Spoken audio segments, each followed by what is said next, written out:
Okay, welcome Kristian to the Swedish Watch Channel. Thank you very much. So we kick off right away and do a wrist check. Yeah. What are you having today? I'm wearing the Breitling Premier. That's a nice one. It's not a salmon dial, it's a copper dial. Okay. It's a gorgeous piece. I've been wearing it, I'm not daily, but I got it this summer. And I just really fell in love with this dial. It's gorgeous, 42 millimeters. It's the caliber B25, so it's not an in-house, it's a sandwich chronograph movement. So it has a full calendar on the moon phase. Super nice. I also like the one with the pistache dial as well. Yes, but really that's not the Datora. That's just a Premier. Yeah. And Freddie Meadows was wearing that one yesterday. Yeah, okay, Yeah, cool. with that dial that you like. Yeah, okay. Yeah. Really cool. Super nice. So I'm wearing the Grand Seiko Yes, sir. SPG M221. I'm always impressed that you guys with the Grand Seikos, you know exactly the name of it, the GSX Y510 bird. Actually, I don't always do, but I learned it for this this show tonight. It's a nice creamy dial, huh? Is it? How's your relation to Grand Seiko? I like it a lot. Yeah. I do, admittedly, I hope they're not listening, but I'm not very fan of the bracelets. I think the bracelets, they are not the same quality that we expect from the watch itself and the movements. The movements, of course, are super impressive, and many people, they claim that Grand Seiko is the Rolex of Japan. Yeah. I can relate to what you say. This is not the original strap, by the way. No, but that's a great strap. Yeah. You add personality to your watch, and I like that a lot. Yeah. Personally, I'm not too crazy about reptile straps, crocodile or alligator. I would prefer a more sportier, maybe a textile texture, something like that. Yeah. But you know, this is the strap it comes with, and I've been wearing it so much, so it's very comfortable now. Yeah, I can see that. Yeah, so most of my viewers probably know about you, but if you can just tell me a little bit who you are and what you do. What I do? Yeah. This camera, this one. This, or you can talk to me. Yeah, good. Kristian Haagen. Yeah. Kristian Haagen, if you like. 2 A's is O in Danish. I'm 54. I've been in love with watches since I remember. Yeah. I think 6 years old. Yeah. Okay. I was influenced by the National Geographic magazines. So the adverts during the 70s would be of wristwatches. And I realized that many of the watches from the adverts were worn inside, the stories inside the National Geographic. So the divers, the mountaineers, the explorers. So to me, a wristwatch became a hero product. Yeah. So it's part of the hero uniform. Yeah. Of course, many of the watches were Rolex and Omega, but I also recall that one of my all-time favorite watches is the Patek Philippe Nautilus. And I recalled seeing the advert in 1976 or 77. I didn't see the watch at first. I saw the sword that was in front of the watch. Yeah, okay. When you're 6 years old, you like weapons. Yeah, of course. You want to be a knight and a policeman, right? Yeah. So I was very influenced by the sword, and then I realized I couldn't read back then. I was 6 years old. I was late, but my dad was a dentist, and he would come home for the lunchtime, and he knew it would take me about 15 minutes to go through a National Geographic. So my family had this huge collection all the way back to 1913. Oh, cool. So a huge collection of National Geographic. So my dad, my first sense of time would be flipping through the National Geographics. And he would go like, okay, I'll be back in 6 to 7 National Geographics. So they will return after I flip through that, right? So, you know, being from the south of Denmark, you had to be good at 3 things: football, street fight, and stealing. Yeah, okay. I was very poor at all 3 things. So I spent a lot of time at home flipping through National Geographic. Okay. Cool. And seeing the watches that I collect today. Yeah. Do you remember your first watch you got? Yeah, it was a Satina blue dial. Okay. It was a quartz. I was 9 years old. My parents bought it for me. Yeah. Do you still have it? No, I don't. No. But I mean, so many people ask me, and of course I should have kept it. But of course. I wasn't a collector when I was 9 years old. No. But I do recall, though, that I was so proud that it said Swiss made. under the 6 marker, right? So already when I was 9, I realized that, you know, Swiss made is something It's a special. quality. You know, I'd be, you know, when I was 9 or 10 or 11, I would start writing the watch companies asking for catalogs or stickers. Yeah, okay, cool. Cool. Not expecting stickers coming from Patek Philippe, right? Oh, But it was definitely something that really, I spent a lot of time looking at watches. yeah. Nice. And when I grew older, you know, the girlfriends, they were like, why are we looking at watches? Why are you going to the windows looking at the watches? It's too weird. Yeah. But I spent, well, half my life in advertising. Half my life? Yeah, probably 20 odd years or something like that. So in 2005, I sold my advertising company to a larger group. So I had a 6 months garden leave. And I realized I didn't want to go back to advertising, so I concentrated completely on wristwatches. Cool. Back then, I already published a book in 2001, 2002. So I started writing for primarily international titles. Not a lot of the Danish media were interested in wristwatches back then. They couldn't care less. So that took me to the journey I'm still traveling these days. It's a nice journey. Right? It's a very nice journey, yeah. I enjoy it. So I told you to bring some of your favorites. Yeah. And I took a couple of my favorites, and let's talk about them for a while. I'm a Rolex fanboy. Yeah, I can see that. If you like. And I took some of them that fitted well into the suitcase. So I brought 3 pieces, all vintage. I do appreciate the vintage Rolexes a lot. Yeah. And I've been collecting since, as I recall, when I bought my first Rolex when I was 21, 22. Okay. Something like that. Actually, I bought 3. I went to Miami. And back then, the internet was a new thing. Yeah. And I found 2 Submariners and a Datejust with a roulette date wheel. And back then, mind you, I could only afford vintage pieces. So once I came back home, I changed the dial and the bracelet. Oh. And then it looked like new. I didn't want anybody to think I was so poor I could not afford a new Rolex. I mean, why would you change anything on a gorgeous vintage piece today, right? So these, I think, 3 great timepieces that represent my interest in Rolex, primarily in vintage, but also I like watches that tell a story, great provenance, but also, you know, tropical dials. The tritium plots that changes in color, the hands as well, and watches that I saw on National Geographic. Yeah, cool. Let's start with one then. Yeah. Well, I think the oldest one is my Double Red Sea Dweller. It's a gorgeous piece from 1972. It's the Mark II dial. The Mark II dial is very typically the one that becomes a tropical. And this obviously is a gorgeous tropical example.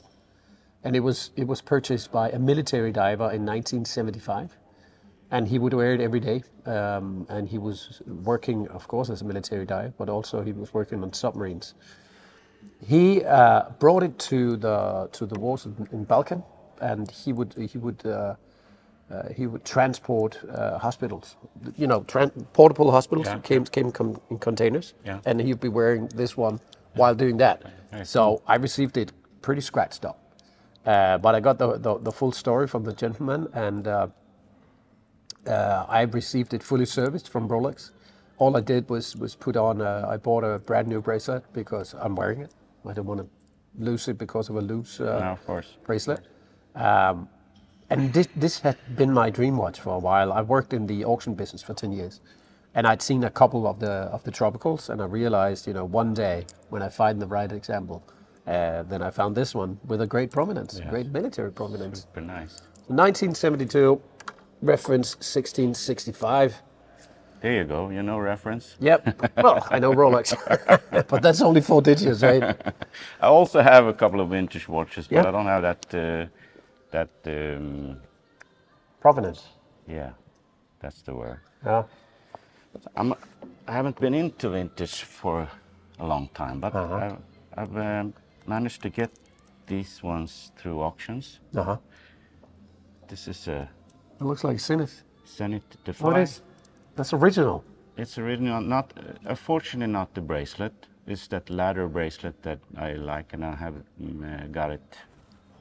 Was a leather strap on it, but it's a new bracelet, but it's I think it's from 1969, and it's Girard-Perregaux design. And He was a busy man, Mr. Gent. Yeah. He would design 2 watches a year, according to his wife. And then this is I really enjoyed. I had a guest on the show that had this and I tried it on, and I fell in love with it, and then I found it on auction for a couple of months ago. Is the winding crown, is that exchanged, or is it original? No, it's original. That's a gorgeous piece. Yeah, it is. Fascinating. It's a good condition as well. And I was the only bidder, so I'm thankful for that. So great size as well. Yeah, it is. Back in '69, it was a large watch. It was large size. I think it's 38. It's good to see the original. Yeah. It's really good to see the original. Cool. Nice one. How much was it? 8,000 Swedish. That's like 12 Danish kroner.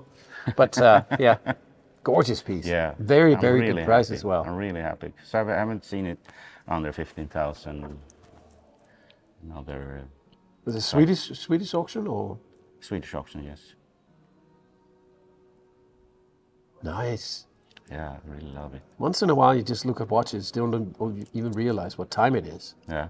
You just look at the beauty of it. It's fascinating. You know, in the 60s and 70s were oddball designs.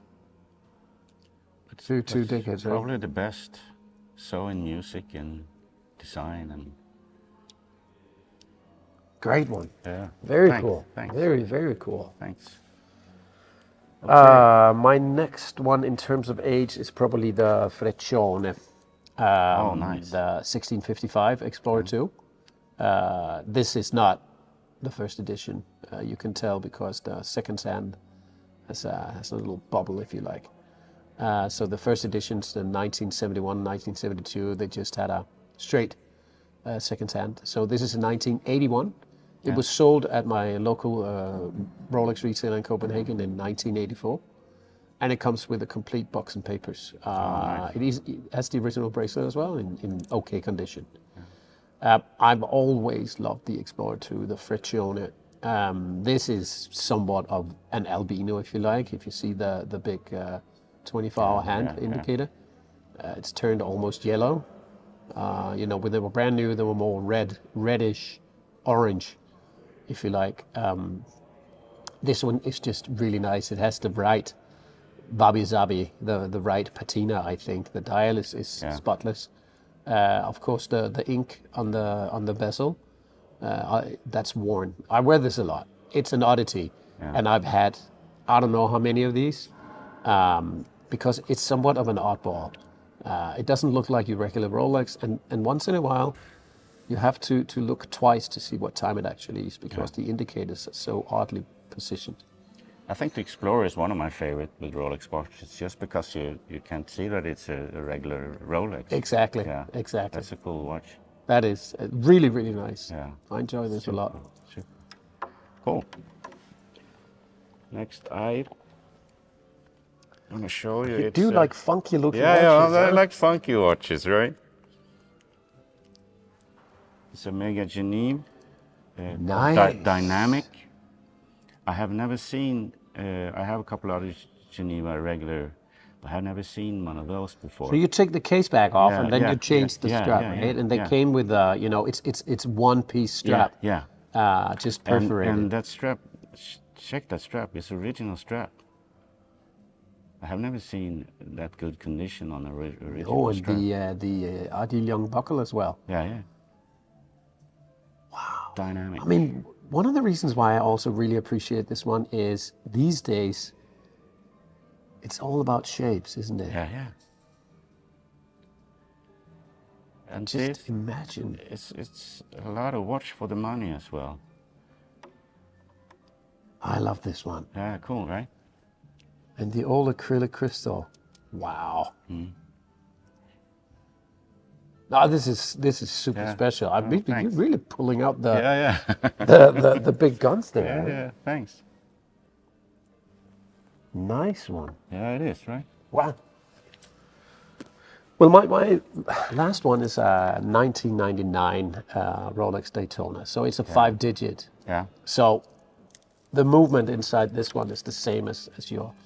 Well, it's the same manufacturer, right? So it's El Primero. Okay. But even though it's a high frequency movement, Rolex adjusted it to be 28,000 beats per hour instead of 36,000. So they modified it heavily, and they used the movement for many years until, I think from 1989 until 2000 when they came up with their in-house movement. Also, the oddity of this one, you can tell, is the rims around the subdials. They've turned brown, or latte, if you like. Yeah. You call that Super Patrisi, nice. because the Italian auctioneer Osvaldo Patrisi was the first one to introduce the oddity of the dials of these Daytonas, this generation Daytonas, the 5-digit Daytonas, if you like. I do have an affinity with the 5-digit Daytonas. I think they're gorgeous, and I think the dial layout really works well. I have a few of them, and this one is quite special because of the Patrisi details. Yeah. Okay. Cool. This is the perfect watch. If you're only gonna wear one watch for your life, this is the perfect one. Yeah. Well, it would be nice with a date, wouldn't it? Yeah. Yeah. But that's just asking a lot. Yeah. Okay. So I bought this from a Danish gentleman. I made a post on Instagram. I was complaining how late I was to the party in terms of the 5-digit Daytonas, and he just sent me a direct message, go like, Kristian, I have one. Maybe you'd like this one. He didn't mention it was a Patrisi at all, and I'm quite amazed that a 1999 still has this discoloring, basically because it was poor quality of the lacquer. Used for the dial, so you see them in different degrees. But this is just two great examples of the tropical, if you like. Yeah. Great. Super nice. So those are my three guns that I brought with me to Stockholm. You have one more, huh? One more here. This is an Oris Star Chronoris. Look at the colors. It's the first chronograph that Oris made. Wow. It's a cool one, right? It's not the original strap, but when I just saw it from the corner of my eye, I thought it was a Nevada Grenchen. Yeah. This I've never seen this before. Also an auction, really good auction. Nice. Which year? I don't know, cause I think it's 70s, around 70s, but it's hard to find the exact year of those Oris. This is amazing. You really have a nose for it, huh? No, thank you, but just to me, watches are mainly jewelry. So it's got to look good, and it's going to be some kind of quality. That's amazing. So basically you wind it, and you set the time on this crown. Yeah. So you have a start, stop, reset. Yeah. Set the time and date. Yeah. Wind the movement. Yeah. Clever. I like this one a lot. Oh, thanks. It looks, from a distance, like a Speedmaster reduced. Yeah. But still, not at all. Gorgeous piece, man. Thanks. Also really, really special, huh? I brought one more just for my year watch. I want a Universal Compact Space, I think they call. I'm born in '66, so. But I found a Seiko Sportmatic 5 from 1966.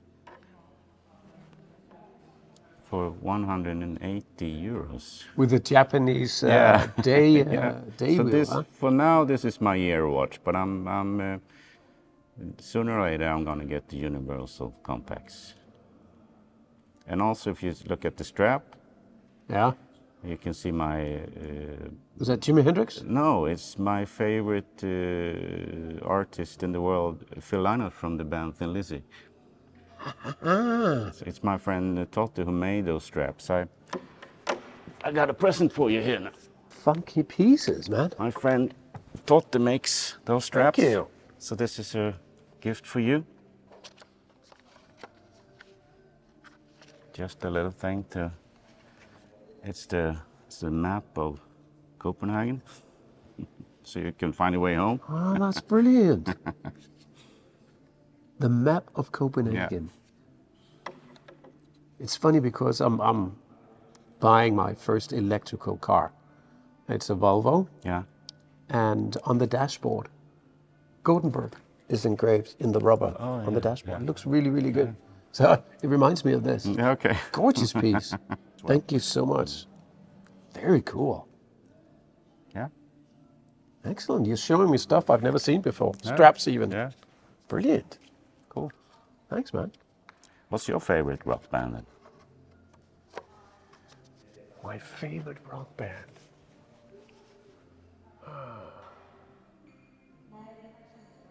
I have a hangover, so I can't even recall which music I like.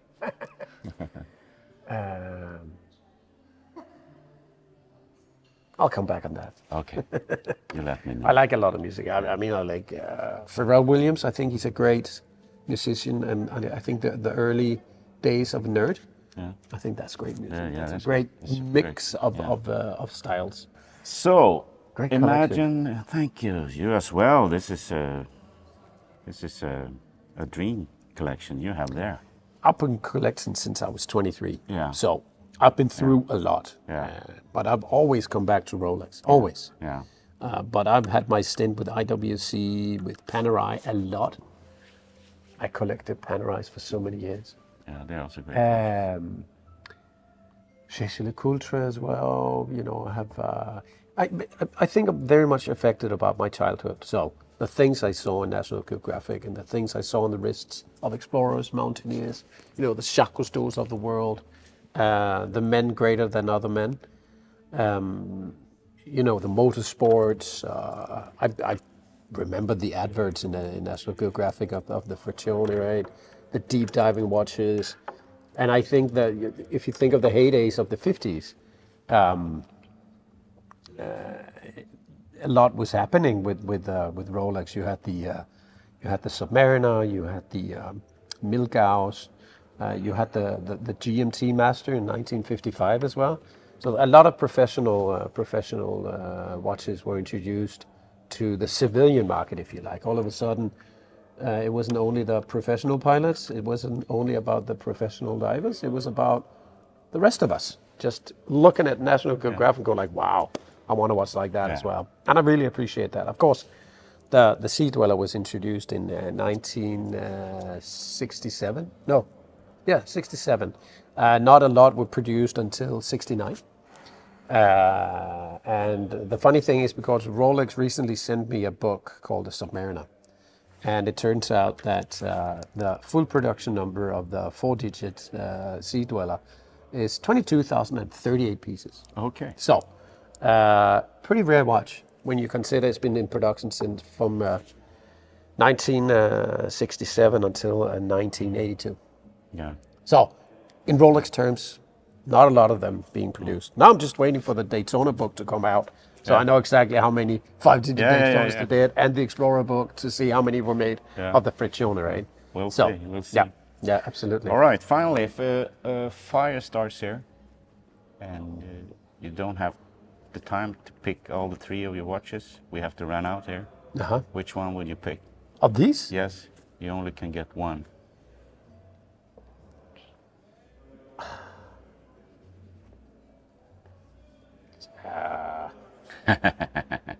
It's a tough one, right? Probably the Sea Dweller. Yeah. But that's because it comes with a great provenance. Yeah. and it has seen worse than just a fire. Yeah. So I think that it deserves to be on my wrist when okay. I run out, right? Okay. I think, which one would you take? I will take this one. Yeah. The Why? Because I've been wanting it for a long time, and I really enjoy the design, and yeah, I'm enjoying the design. Well, you brought a collection of funky looking watches. Yeah. This one probably the most conservative, the most less funky, but this one also stands out. The Zenith stands out. The Zenith Defy stands out because of the step bracelet. Yeah. So when you look at the other watches you brought, they have a strap. Yeah. So I kind of see how it stands out with this. And it's so funny. Yes, it's nice. Foo Fighters. Fighters. I like Foo Fighters. Dave Grohl. There you go. He was the drummer in Nirvana. and I think he's a great guy. It's great music, of course. Now they lost their drummer, so it's a weird thing. I'm also a big fan of Beastie Boys, but of course the death of one of the members also just ended the great hip hop band from New York. So great bands. Yeah, great bands and great losses. Great losses. Yes. That just put the end to great music. Yeah. But of course, Dave Grohl is still here. He's still making great music, and of course, I think Foo Fighters will still survive. Of course, of course. Yeah. Okay, Kristian. Yeah. Thank you very much for joining the show. Well, thank you for having me on the show with a hangover and not remembering what my favorite bands are. You know, it's hard to take your eyes away from the table. Yeah, it is. Because what I really appreciate about the difference of horology that we discussed today, right? Yeah. That's super impressive. It's nice. And what I do appreciate is, you know, collecting Rolexes is once in a while, it's probably a little monotone, a little boring, because Rolex watches are pretty goddamn boring, but they do boring so well. They do. And I think what is fascinating about Rolex is, since Rolex is considered to be all about perfection, once when they come up with the imperfection, then it becomes extremely collectible. Yeah. I mean, that 22,038 Rolex Sea Dwellers reference 1665 out there, but only very few of them has the Tropical Dial from 1972. So that oddity, and again with the Daytona, with the Patrici details, that's an oddity. You know, the albino, well, it's not discoloring, it's just basically a fade, is also what fascinates about vintage Rolex, I think. Yeah. So every day we learn, and you know, the Rolex Submariner coming, the book coming out, you know, there was so much in there I had no idea about. So coming from the manufacturer itself, you tend to believe it's true what's in the book. So there you have it. But I do appreciate your collection. I really do. Thank you. I'm reminded about the funky days of the 60s and the 70s. Huh? All right. Great stuff. Okay. Thank you very much. Thanks for having me. We do like this. We do? Yeah. You sure? Yeah. Okay. Can we do like this as well? As well. Take care. Thanks, man.